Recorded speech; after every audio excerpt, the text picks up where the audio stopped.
Praise the lord. మీ అందరికీ దేవుడి పేరిట నా హృదయపూర్వకమైన వందనాలు.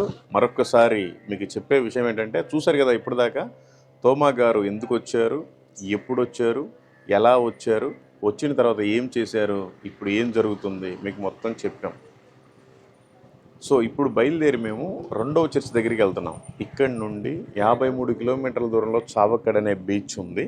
అక్కడ నుండి 3 కిలోమీటర్ల లోపలికి వెళ్ళాలి, పలయూరు చర్చ్. టోటల్గా ఇక్కడ నుంచి 56 కిలోమీటర్ల దూరంలో రెండవ చర్చి ఉంది. యాక్చువల్గా మూడో చర్చి నార్త్ పరావూరు. ఇక్కడ నుండి ఈ కొడంగలూరు ప్రాంతం నుండి ఓన్లీ 12 కిలోమీటర్లే ఉంది. కానీ ఇక్కడికి వెళ్తే మళ్ళీ రెండో చర్చికి వెళ్ళలేం. కాబట్టి ఈరోజు పలయూరు వెళ్ళి మీకు ఆ చర్చి చూపించిన తర్వాత మళ్ళీ మూడో చర్చి చూపిస్తాను. ఇక నుండి వరుసగా 7:30 చర్చిలు కూడా నేను మీకు చూపిస్తాను. చూడండి, చూసి ప్రార్థన చేయండి. మీరు కూడా భారము కలిగి కొంచెం ఆలోచించండి, జ్ఞానం పెట్టి ఆలోచించండి. ఎక్కడో వేల కిలోమీటర్లు ఇజ్రాయెల్ ప్రాంతం నుంచి మొట్టమొదటిసారిగా ఇది ఇక్కడ అడుగుపెట్టిన ప్రాంతం ఇదే. ఇక్కడికి రాగానే చెప్పాలి అంటే అసలు గూస్ బంప్స్ అండి. చూడండి, గూస్ బంప్స్. ఎందుకంటే ఆ ఒళ్ళంతా ఆ విధంగా ఉంటుంది, ఆ కసి.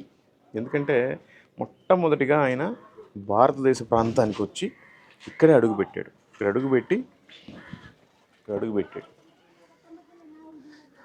మొట్టమొదటిసారిగా మనకి సువార్త, బైబిల్ వాక్యం భూమి మీదకి, మన భారతదేశ భూమి మీదకి వచ్చింది అంటే ఇక్కడే. అందుకనే దానికి సాదృశ్యంగానే ఇక్కడ చర్చ్ కట్టబడింది. ఆయన సువార్త ఎలా చేసేవాడు? అందరితోటి మంచిగా మాట్లాడి ఫ్రెండ్షిప్ చేస్తూ, నిన్ను వల్ల నీవు పొరుగు వారిని ప్రేమించినట్టుగా వాళ్ళని పరిచయం చేసుకొని సువార్త చెప్పేవాడు. భాష రాకపోయినా ఆ టైంలో పరిశుద్ధాత్మ దేవుడు వాళ్ళకి సహకరించాడు. ఆయన ఏది మాట్లాడినా వాళ్ళకి అర్థమయ్యే విధంగా. ఆ విధంగా కొంతమంది యూదులు ఉంటే వాళ్ళ దగ్గరికి వెళ్ళి వాళ్ళతోటి పరిచయం చేసుకొని, మాది పలానా ఊరు, పలానా ప్రాంతం అని వాళ్ళ ద్వారా కూడా సువార్త ప్రకటించారు. ఆయన మన కోసం అన్ని వేల కిలోమీటర్ల నుంచి వచ్చి జైలు జీవితం అనుభవించాడు. మళ్ళీ బయటకు వచ్చి విస్తారంగా సువార్త ప్రకటించి 7:30 చోట్ల, అంటే ఈ నది ఎక్కడైతే పోతూ ఉంటుందో ఆ నదిలి ఉన్న చోటల్లా ఆయన చర్చిలు కట్టారు. ఎన్నో వేల కిలోమీటర్ల నుంచి ప్రయాణం చేసి మన కోసం సువార్తను తీసుకుని వచ్చాడు ఇక్కడికి. కానీ దూరంలో ఉన్నవాళ్ళు, అంటే యేసు ప్రభువుకి దగ్గరగా ఉన్నవాళ్ళేమో ఎన్ని కిలోమీటర్లైనా సరే దూరం ప్రయాణం చేసి సువార్త ప్రకటించారు.